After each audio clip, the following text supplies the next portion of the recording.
Doctor Mohammad Yunus শান্তির Nobel নিয়ে যে অশান্তি সৃষ্টি করেছেন, সারা দেশটাকে জ্বালিয়ে পুড়িয়ে একেবারে ছারখার করে ফেলছেন।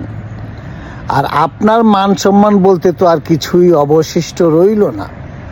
তবে যদি কিছুটা ফেরত পেতে চান, তাহলে আমার পরামর্শ মতো চলুন। আপনি কাজ করুন, আপনার এই অথর্ব উপদেষ্টা পরিষদ সম্পূর্ণ বাতিল করে দিন।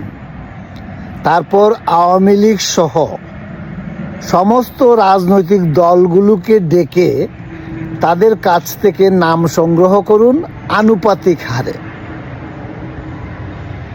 এবং সুন্দর একটি উপদেষ্টা পরিষদ গঠন করে 100% নিরপেক্ষ নির্বাচন দিয়ে আপনি বিদায় নিতে পারেন। তাতে আপনি অনেকটাই সম্মান ফিরে পাবেন।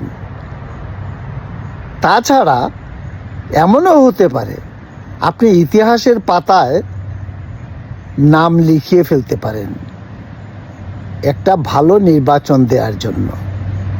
আমার পরামর্শটি ভেবে দেখবেন।